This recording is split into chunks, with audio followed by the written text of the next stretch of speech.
Fala pessoal, beleza?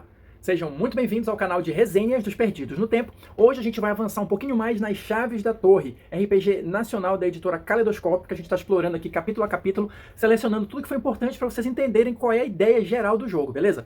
Se você está chegando agora, não tem problema, tem a nossa playlist aqui exclusiva das Chaves da Torre, com todos os vídeos que a gente já fez sobre o tema e ainda vai fazer, para você poder acompanhar com calma e depois se juntar a nós, seguindo viagem rumo ao esquecimento. Quem já está inscrito aqui no canal, quem já está ligado no movimento, sabe que no vídeo anterior a gente falou um pouquinho, né, sobre o Prisco, sobre os animais mágicos, né, que habitam aqui o cenário das Chaves da Torre. Hoje a gente vai complementar essa informação, tá? Seguindo aqui no próximo capítulo, a Crueldade Selvagem, que vai basicamente falar um pouco mais sobre a sociedade, né, do Prisco, ou as divisões que existem ali. Basicamente entre os membros do Prisco e aqueles que são chamados de selvagens. Mas será que é isso mesmo? Como é que funciona essa dinâmica entre eles? Como é que é a visão interna dentro do Prisco sobre eles próprios? É isso que a gente vai ver a partir de agora. Então olha só, pessoal, o capítulo ele vai começar com essa seção aqui de Crepúsculo dos Deuses, que vai contar de uma forma um pouco mais elaborada aquilo que a gente até já comentou um pouquinho no vídeo anterior, a origem do Prisco, né? Eles viviam ali num mundo dominado pela natureza e tudo mais, e na aurora dos tempos, onde os animais eram os reinantes, vamos colocar dessa forma, né? A consciência, né, da natureza, e aí o mundo começou a se tornar um lugar mais ameaçador e mais sombrio. A escuridão avançou, os humanos começaram a se desenvolver cada vez mais, a influência da torre passou a ser sentida, né? E isso aí acabou corrompendo uma parte, né, desses animais que veio a gerar o prisco de uma certa maneira. Aqui tem uma definição um pouco mais precisa do que é o prisco, que eu acho interessante de dividir com vocês. Olha só. Quando perdemos as cores do mundo, perdemos nossos deuses para o abismo. Aqui já a influência da torre, né? Houve comoção e debate e nos dividimos. Os seguidores das tradições, o prisco. Quem é o prisco? Quem desejou ficar e sofrer a corrupção dos instintos, tornando-se seus animais. Essa é uma galera, que são aqueles que convivem basicamente ainda com os humanos, que transitam entre os dois mundos, né? E a outra facção, vamos chamar dessa forma, né? Os outros são aqueles que antes ou depois do exílio se rebelaram contra as tradições, sucumbindo aos ensinamentos da escuridão. Os magoados, inoportunamente chamados de selvagens. Ou seja, aqui a gente faz um ajuste naquela divisão que eu comentei no vídeo anterior, tá? Na verdade, o prisco são aqueles que ainda seguem as tradições e o que eles chamam, o que os humanos, né, ou os esquecidos chamam de selvagens, são aqueles que o prisco chama de magoados, ou seja, aqueles que se deixaram corromper, né, pela torre ou pela influência, né, maligna, alguma coisa nesse sentido. Então, aqui a gente começa a entender um pouquinho melhor como é que funciona a sociedade deles. Avançando aqui um pouco mais no livro, também tem outras informações esparsas aqui e ali, mas que juntando dá para a gente entender mais ou menos o seguinte. Ainda tem um outro grupo, né, aqueles que, muito embora sejam considerados membros do Prisco, né, pelo menos da maneira como eu estou entendendo, que são chamados os exilados, ou seja, aqueles que foram lá para essa dimensão dos esquecidos, né, para o aqui, mas eles não transitam entre as duas. Então existe uma tendência entre essa galera mais velha, vamos colocar dessa maneira, de ser mais tradicional, e isso pode descambar para um lado mais vingativo, né? Daquele sentimento de que o mundo está sendo destruído e que as coisas eram melhores nos antigamente, lá na aurora dos tempos e tudo mais. Então, esse sentimento de perda, esse sentimento pode se transformar em algo vingativo, e da maneira como eu estou entendendo até o momento, eles podem se tornar antagonistas também dos esquecidos, de alguma maneira, tá? Então, assim, quem está lendo o livro também, quem já conhece, se manifeste aí nos comentários, vamos trocar ideias sobre isso, porque realmente eu acho que essa parte da sociedade do Prisco, ela é muito cheia de detalhes, muito cheia de nuances e dá margem para várias interpretações diferentes. E só para completar aqui a informação, essa galera exilada mais antiga, né, eles são comumente chamados de fábulas, né, porque são as criaturas que deram origem às lendas, vamos colocar dessa maneira, né, foram os primeiros a partir para o exílio. Então, muitas coisas que a gente tem, né, ou lembra erroneamente, né, se a gente já começar a colocar a influência da torre aí, né, de fábulas, de contos de fada, de coisas nesse sentido, talvez essas criaturas foram na verdade, né, membros do Prisco, os primeiros exilados. Então, isso aí é interessante para a gente já começar a costurar as coisas e encontrar maneiras de utilizar essas informações nas histórias e nas campanhas. Uma outra informação interessante é o que eles chamam aqui, olha, de rebeldes corrompidos, aqui no finalzinho. Quem seriam esses rebeldes corrompidos? Seriam os tais dos selvagens, ou seja, aqueles membros do prisco, né, considerado aqui de uma forma mais ampla, que foram corrompidos pela influência da torre, do abismo, do oblívio, seja lá o que for. E o interessante aqui é que é colocado de uma forma como se esses selvagens, esses rebeldes corrompidos, fossem o equivalente, né, entre o prisco aos pesadelos. O que é legal, porque se você tem aquela noção, aquela ideia de que o prisco combate ferrenhamente os pesadelos, né, são inimigos jurados, vamos colocar assim, é interessante você ter essa possibilidade de alguns membros do prisco cederem à corrupção de uma maneira tão profunda que eles acabam se tornando, né, o que eles combatem. Isso é uma ideia interessante. E aí, pegando esse gancho da corrupção de membros do prisco, tem uma outra informação interessante que o livro coloca aqui, que é justamente o seguinte: os membros do prisco, eles são raros. Por quê? Porque eles dependem de uma reprodução natural. E eles contrapõem isso com o surgimento dos esquecidos, por exemplo. Que vira e mexe, o abismo vai lá, suga um, não sei o quê, mas a torre acaba repondo esse exército, vamos colocar aqui entre aspas, de uma forma que não se sente tanta falta em termos de números, tá?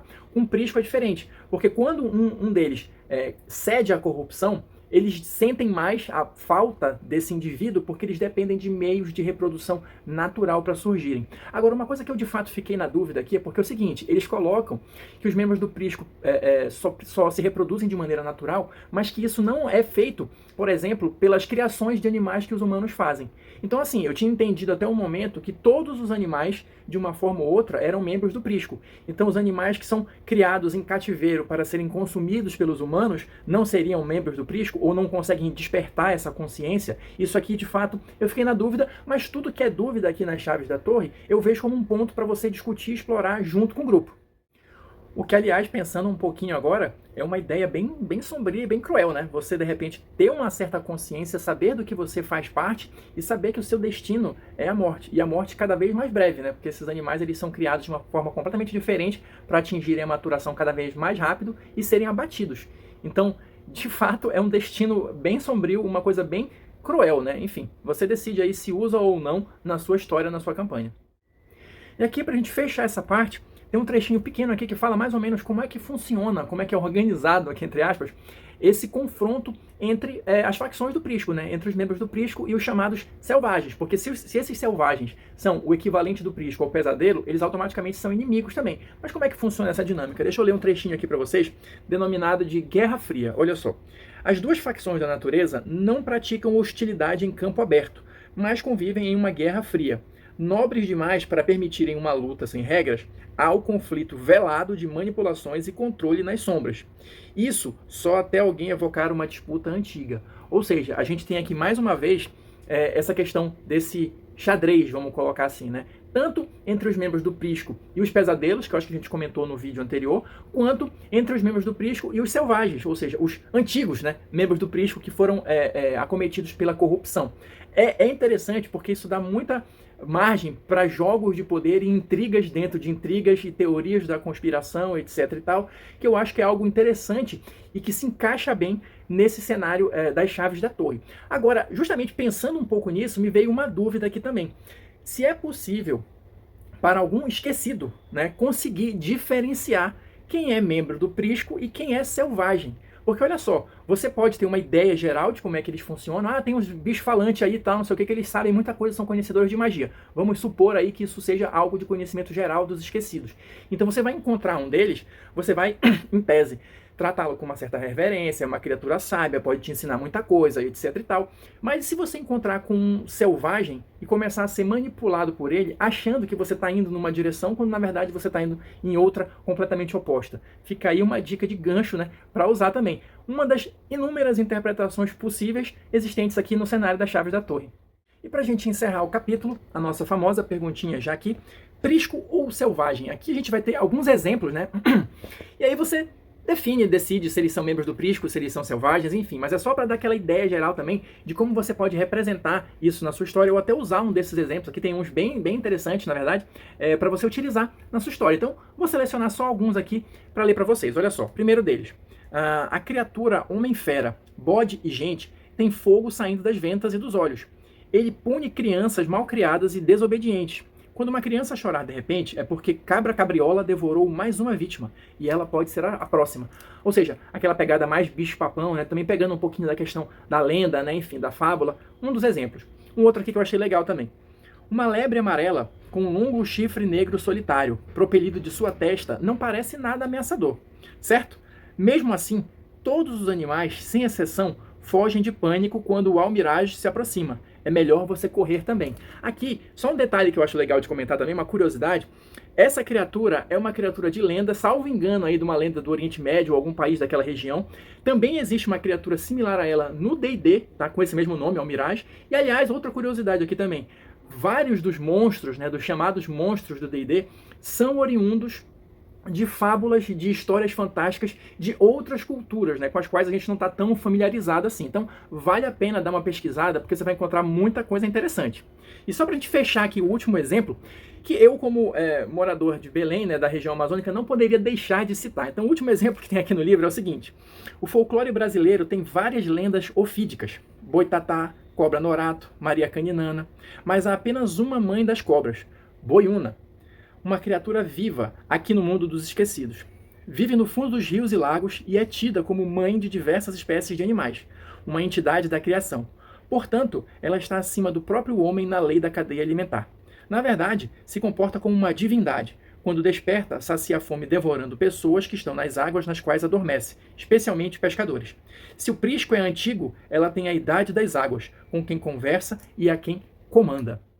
Então é isso, por hoje é só, pessoal. Espero que vocês estejam curtindo aqui, tanto quanto eu, explorar as chaves da torre. Eu acho que tem muitas ideias interessantes aqui, muitas coisas legais para você desenvolver aí na mesa junto com o seu grupo, beleza? Quem assistiu até agora, muito obrigado. Deixa aí seu like ou seu dislike, seu comentário, sempre muito importante para a gente continuar trocando ideias e discutindo esses temas aqui das chaves da torre, tá? Quem quiser continuar com a gente, se inscreve aí no canal, ativa o sininho e a gente se encontra na próxima resenha.